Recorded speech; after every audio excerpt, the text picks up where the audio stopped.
अगर आप RS music की ऑडियो वीडियो सुनना चाहते हैं तो हमारे चैनल को सब्सक्राइब करें और साथ में बेल आइकन को दबाना न भूलें।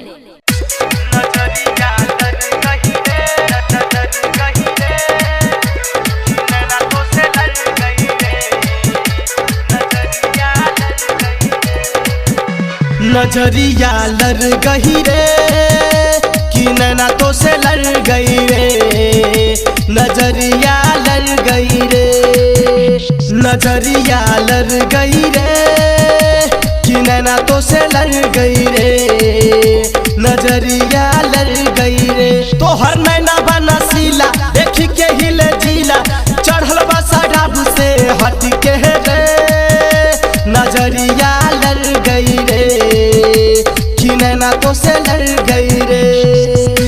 नजरिया लड़ गई रे, कि नैना तो से लड़ गई रे, नजरिया लड़ गई रे। हाँ चेहरा तोहर चांद सुनर लागेले, बस गईलू हमरा मन में, तोहरा नियन नहीं देखले बानी सारा इहे संसार में।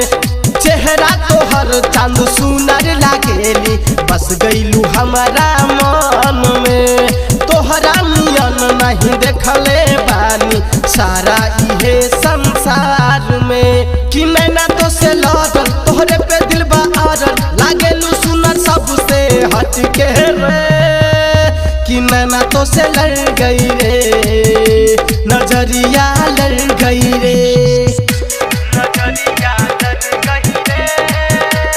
RS music recording studio Rajnagar. नैना तो से लड़ गई रे, नजरिया लड़ गई रे। हाँ पहले नजर में तोहके मनाइब, तोहरे से करब प्यार रे, जिंदगी के हम सारा सपना सजाइब, संग ही बिताई परिवार रे।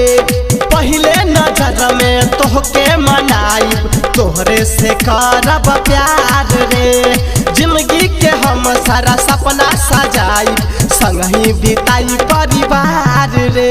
कि जिंदगी संग बिताइब नैना से न लड़ाइब, अमर जी गौतम साथे दोनों भटके रे, कि नैना तो से लड़ गई रे, नजरिया लड़ गई रे। तोहर नैना बनसीला देख के हिले जिला, चढ़ल बा शराब से हट के रे, नजरिया लड़ गई रे, कि नैना तो से लड़ गई रे। RS music recording studio Rajnagar.